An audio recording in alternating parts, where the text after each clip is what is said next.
Falcom generally does PC, but since 2005 they've been really prolific on the PSP and released a ton of PSP games.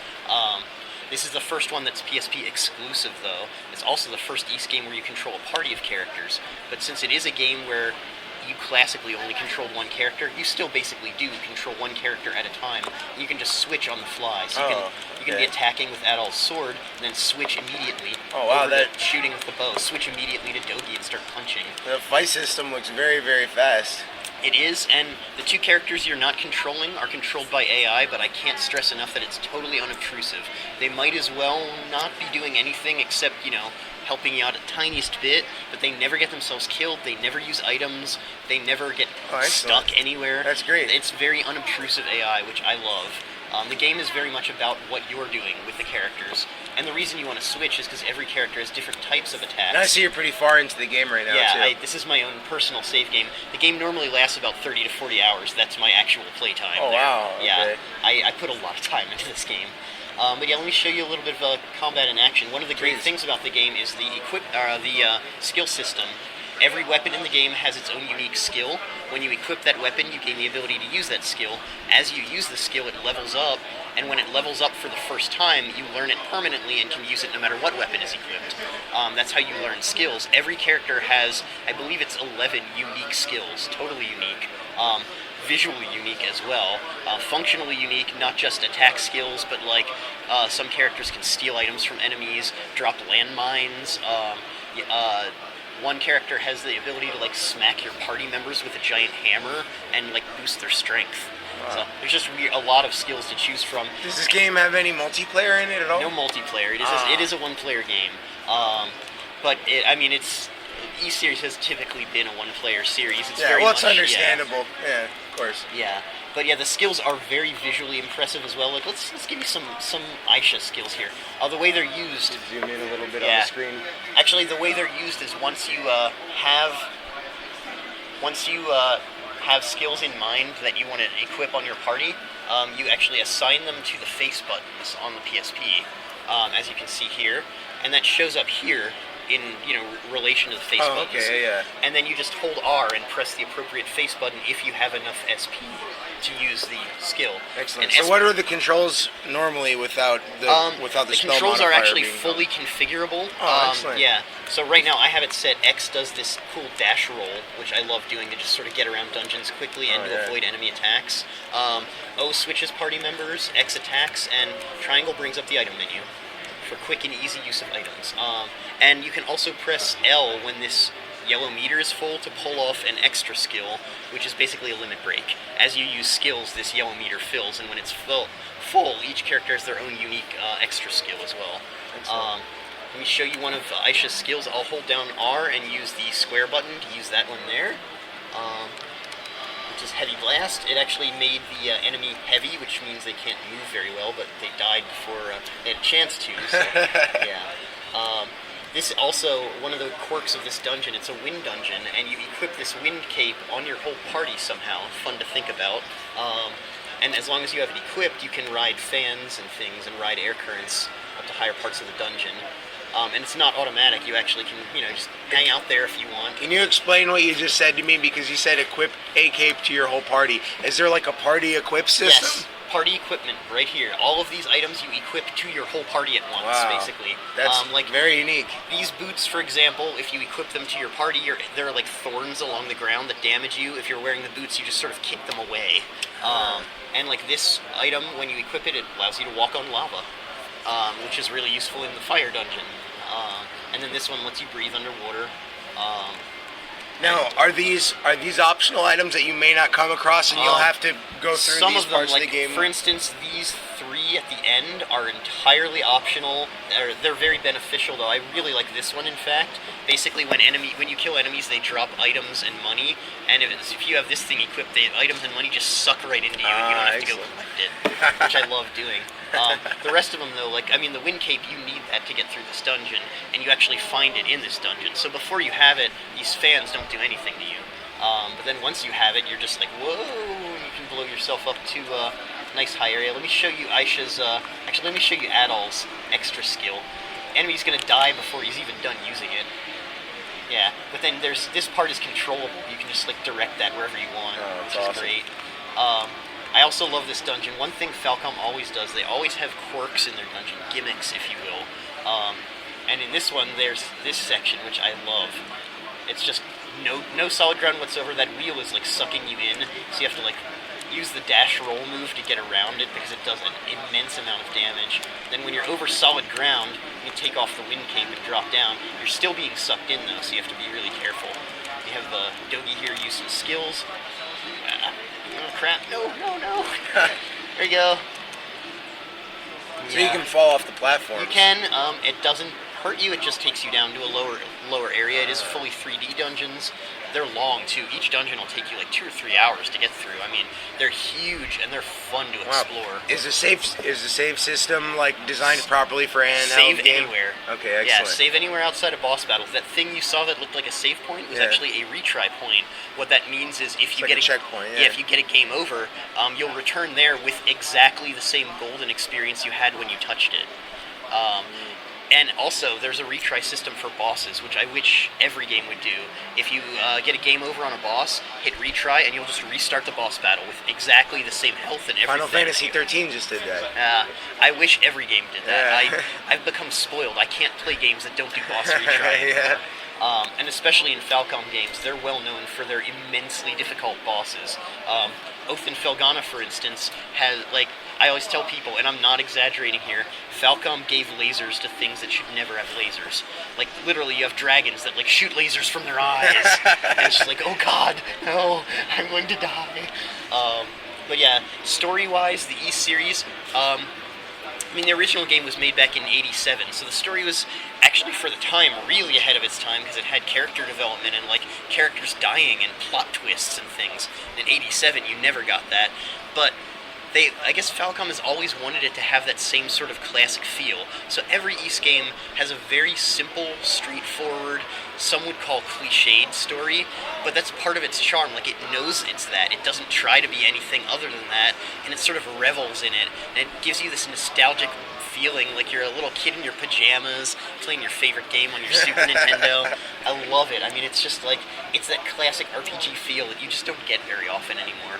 And, I mean, even their new games like E7 have that same feel. There is a really cool plot twist near the end of E7 that I definitely didn't see coming that just totally changed the whole dynamic of the game. It was just, like, totally blew me away. But until then, it was very much like, you know, go get the 5 seals, wind, fire, earth, etc. You know, oh, now go find the 5 dragons, wind, fire, earth, etc. I mean, very standard, very simple plot, wind dungeon, fire dungeon, earth dungeon, etc. This is clearly the wind dungeon. But yeah, I mean, that's just what East games are, and if you like that classic feel, you'll eat this right up. I mean, it's just great. Excellent. So what can you tell me about this title here? Well, this one, well, before I tell you anything else about any of these, I have to tell you this particular demo unit has no audio, which is really unfortunate because E7 to an extent as well, but not as much as the other two. All 3 of these games have really, like, again, 80s sensibilities. Falcom has their own in-house 80s power rock band, fronted by a violinist and a lead singer who wears, like, aluminum devil horns and a red and black striped jumpsuit. And they perform live in Japan all the time. They're amazing. They're called the JDK Band. No one knows what JDK stands for. The common theory is just don't know. But, I mean, they are amazing, and virtually every track in East 1 and 2 Chronicles is a live performance, like a studio performance by them, just absolutely rocking out, like, just headbanging kind of stuff. Oath and Felghana, mostly live performances by them, and E7 boss themes are by them, and the rest of it is also, like, power rock, but it's like synth power rock. It actually has a very classic sound, too, which I really like. Excellent. All 3 games have just outstanding soundtracks, and 1 and 2 and Oath and Felghana are actually remakes of 1 and 2 and 3. And they actually have the option, if you don't like this power rock for whatever reason, you can switch back to the old soundtrack. Oh, wow. Which I love. Excellent. But you definitely, actually, let me just switch over. I'm going to go, since you pointed out 1 and 2 Chronicles here. E7 is the newest game in the series. 1 and 2 Chronicles is the oldest game in the series. And it's really interesting to see the difference between them. I'm going to just load up the save game since I died here. 1 and 2 Chronicles is well-known, well-renowned, at least in its original form, not in the reinterpretation by Interchannel on the DS, but in its original form, it's well-known for its buttonless combat. You kill enemies by ramming into them.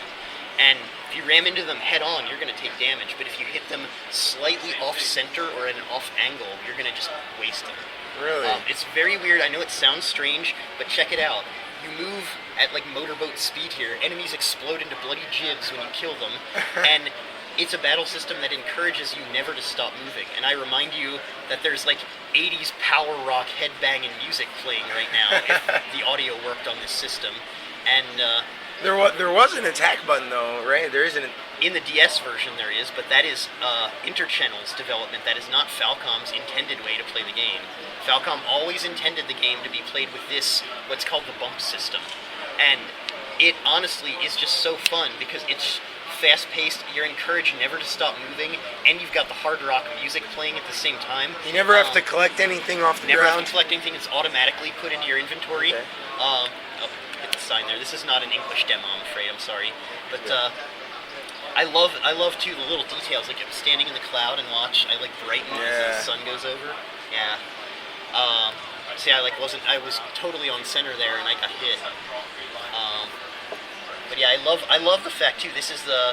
This version of the game actually, since the PSP has the analog nub, you can use the analog nub for full 360-degree control, which is great because you can just run straight at the enemy, then at the last minute swerve, and it's so satisfying. It's almost like an attack button, but again, it encourages you never to stop moving. A friend of mine once compared it to like a Rocky training montage, where you've got this badass music going and you're running around never stopping.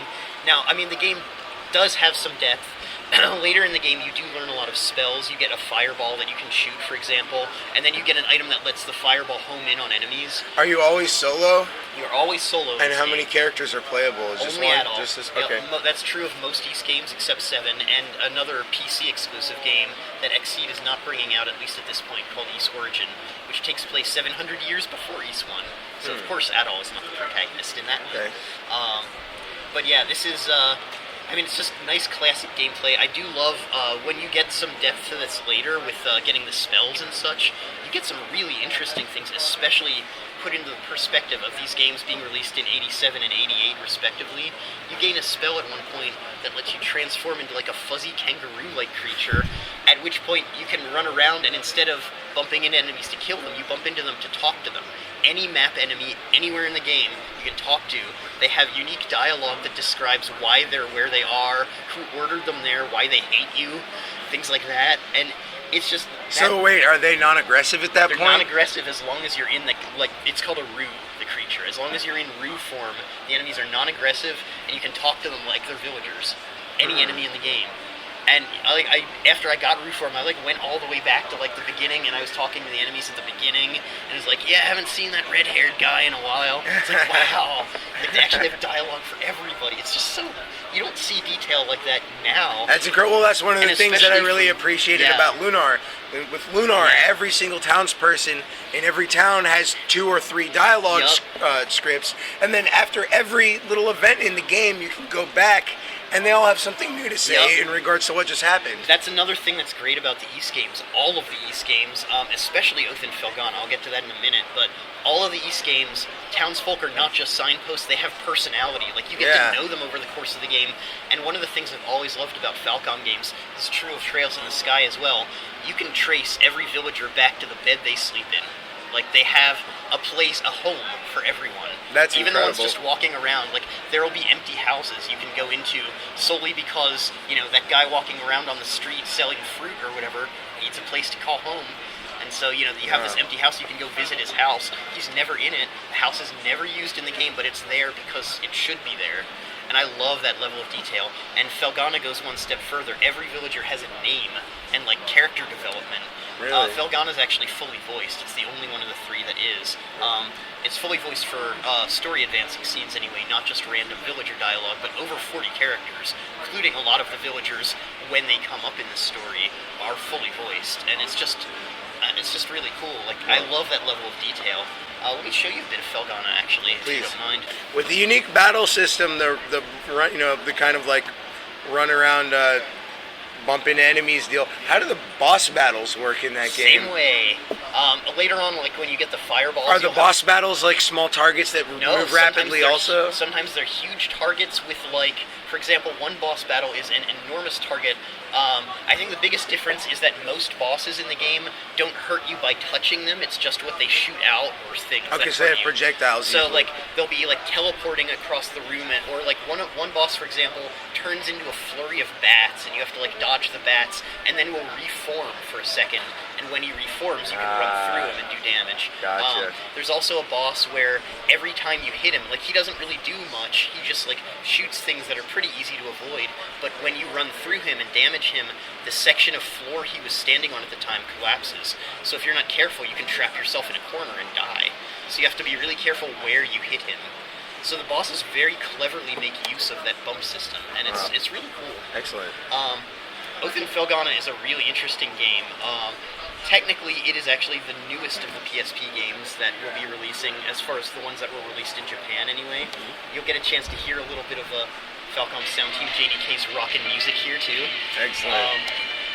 But yeah, what's great about this game, have you been playing RPGs since like the 16-bit era? Absolutely. Do you know East 3 Since the 8-bit era. Do you know East 3 Wanderers from East? No. Okay, it was released on all three of the major 16-bit consoles back in the day, and it was very divisive. Who was it originally published by? Different on each console, actually. Hudson on the TurboGrafx, Tonkin House, and Sammy, I think, on the Super Nintendo, and Sega themselves on the Genesis. Okay. But yeah, the East 3 was a very divisive game. A lot of people really hated it, and it's easy to see why. I liked it a lot personally, but it was basically a side-scrolling platformer RPG with really wonky physics, and like, you had this rapid-fire sword swing. You were like a lawnmower of death. It was weird. That sounds fun. It was fun, but it was really hard to control. Like, the hit detection was weird. There was no knockback when you got hit, and like almost no invincibility time. So if you were not careful, you would just drain it. It is often considered the black sheep of the East series. Falcom realized this and decided to release Oath in Felghana, which is, in my opinion, the greatest remake of any video game I have ever played. I mean, this is no side-scrolling platformer here. Take a look at this. It just looks gorgeous. The soundtrack has been fully rearranged with live instrumentation throughout most of it, played by the band with all these guitar solos and everything. The gameplay has been fully revamped, the maps fully reimagined. It's like the same story and the same locations, but even the locations and story have been updated and added to, and it's essentially like every part of the game has been improved in every conceivable way. It really is Falcom taking what is arguably the worst game in the East series and turning it into what's arguably the best, which is not easy to do. Zoom in here and get some gameplay. Oh yeah. One of the things that I really like to show people with this game, and this is a good one, check this out. That's the extent of the load times in this game from the UMD. Excellent. There are some load times when you first load it up, and there are some load times when you load a save game, and that's it. There's just no perceivable load times anywhere else. It's amazing. Excellent. I've never seen a PSP game with so little in the way of load times, especially one that looks this good. Yeah. The entire game is structured in what's commonly known as like a Metroidvania structure, where it's all one big world map, and you gain skills that allow you to access areas you never could before. Here's an example of one of those skills. It can be used to attack as well, but I love this skill because you can hurl yourself through the air and cross long chasms with it. Later on, you get like a double jump. You also get an earth ability that lets you break certain walls. You get a fire ability that you can use to like light torches, which like activates like a clock tower at one point, and then you can climb it. And I mean, there's just all this great stuff. The combat system is, again, fast and furious, like in any East game. Most of these hack and slash games, you have a 3-hit combo, like ha ha ha. Yeah. And this is 6 hits, so you just go, which is great. And you have this boost meter. When it fills up, you can go into boost mode and just flip out. Check this out. Awesome. Yep. And like for an example of some of the enemies in this game, check this out. These guys will swarm you to death if you're not careful, but use wind on them, take them all out at once. Now notice they all drop those little potions. What they do is they are kind of like MMO buffs almost. They're instantly used by picking them up. That's also how healing items work in this game. They're instantly used when you pick them up. You cannot stock healing items in this game, Really? which means every boss battle, 1 life bar. You have to really learn the patterns and attacks. You can retry as many times as you want. It's got that infinite retry option, like every good game should. Yeah. Because you have that infinite retry option too, the bosses are insane. Like I said, lasers to things that shouldn't have lasers. If you fail 3 times and retry 3 times, you're given an extra option to downgrade to a lower difficulty level permanently, as like a mark of shame, I guess. And there are plenty of difficulty levels to choose from. I can't remember if it's 6 or 7, so I apologize for being uncertain on that, but I think there are 7 difficulty levels in this game, ranging from very easy to Inferno. And I have tried the game on both. Very easy really is extremely easy, accessible to virtually anyone. Yeah. There's even a safe fall mode where if you accidentally fall down, you can choose, like, do you want to fall or do you want to bounce back up to where you were? So if you aren't good at, like, controlling yourself, you can fall and do so only when you want to rather than by accident. Wow. Which is really great. And Inferno mode just freaking impossible. It's so hard. Yeah. Even normal mode in this game is actually really hard. I'm playing it on normal mode, and I swear, like, after beating 1 boss, I found myself sitting literally on the very edge of my seat, covered in, like, a cold sweat. I mean, it was, like, intense. The final boss in this game attacks with, like, fire, ice, lightning, lasers, laser grids, like, giant hands that try to crush you, and black holes that it creates out of nowhere that suck you into, like, a vortex that, like, hits you with rocks. Wow. I mean, he's insane. Every boss in this game is. It's a lot of fun, though. You have a lot of sword moves. You have a down thrust move. You also have sort of an up spin. So if you get the hang of the controls, you can really pull off some impressive moves, especially if you combine it with attacks like that. You can switch on the fly between your different attacks. There's also fire, but not very useful here, as you can imagine. But yeah, I mean, Oath and Felghana, extremely fun game, very, like, hardcore, best remake I've ever seen. Soundtrack's fantastic, and like I said, if you don't like it, you can just go back to the original. Oh, cool. But yeah, obviously I go for the remixed version. It's just awesome. So that's pretty much Oath and Felghana in a nutshell as well. I guess it looks like we still have time, so if you actually want any hands-on time with any of these, you're welcome to. Sure, yeah, let me see.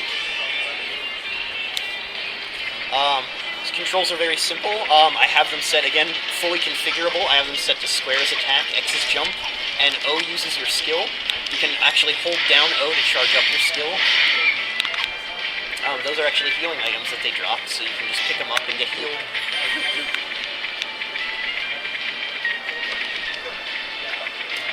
The game does limit you a little bit as to where you can go.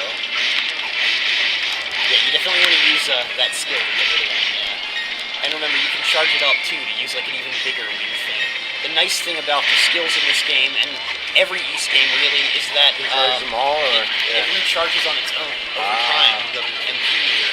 So you never have to worry about like running out of MP when you don't want to. Excellent. Actually, ever at all, really.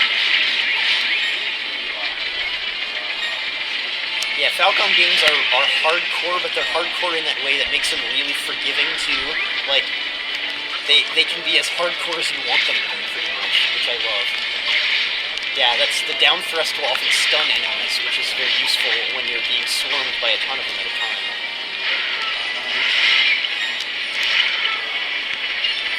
And yeah, the controls, I think, are really smooth and really, like, arcadey almost. You can also use... Oh yeah, you are using the analog stick.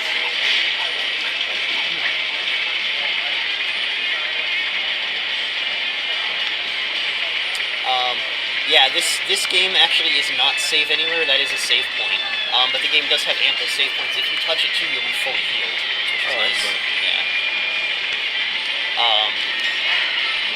Yeah, Oath and Felghana is the only one of the 3 that does not have a save anywhere feature, but it does have like save points everywhere, so you don't ever really have to worry too much about it. Yeah, it's very important for a portable game. Yes, very much so.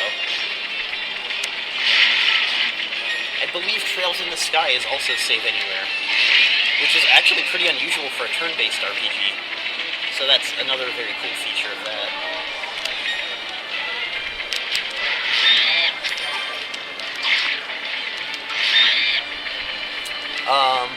This is really fun. Yeah, I love this game. I love all three of these. I'm a huge fan for the series. I've played every Ys game, including the ones that have never come out in English, and I actually think these three are my favorites of the bunch, by leaps and bounds, really. And these are definitely the best versions of them. I couldn't believe what a great job Falcom did with the PSP version of Oath and Felghana. I think I have the item that allows you to go into the fire without getting hurt. Yeah. That's another example of the Metroidvania formula here, is that you can not get hurt, but if you go into the deep fire, you do get hurt, so you want to stay out of that.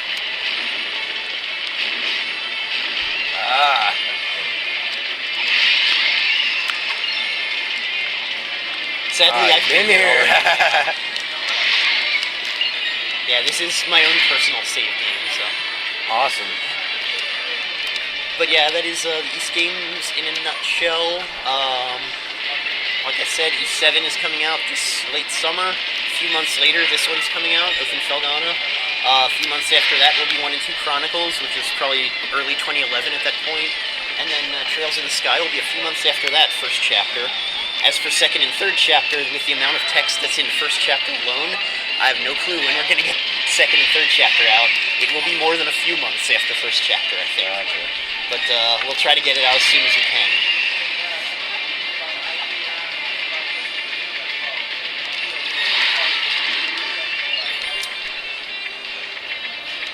That flame around you means you activated boost mode, which helps out too. How do I do that again? Triangle when the blue meter fills up. It does fill pretty quickly, as you can see. And later in the game, you do actually get a double boost, which means if you double fill the meter, you can actually become even more badass, basically. Yeah, very, very satisfying battle system. Yeah, that's something you'll find in pretty much any Ys game you play. That's what the game is known for. And the other nice thing about the Ys games, with the exception of 2, but that's why 1 and 2 are packaged together, is that they're all standalone stories. So you can play these games in whatever order you want. The basic premise... But they still feature the same main character. Yeah, well that's the basic premise. He's a silent protagonist, and just to give you an idea of the sort of level of detail that Falcom puts into these games, in all of the Ys games, the silent protagonist at all, he doesn't have any dialogue, but there is a narrator who tells you what he's saying or doing. So it'll be like, Adol nods in consent, or like Adol agrees to go there for the king. So the games are non-sequential. The games, yeah, sort of. Let me explain. Yeah, you're gonna have to clarify that for me. Basically, the games all feature Adol, but every game starts with basically him arriving in a new land, finding out about the troubles in the land, and agreeing to go save them, or whatever. He saves them, and then he sets sail for another new land, where he will inevitably get shipwrecked and lose all his equipment for some reason. That's usually how it goes.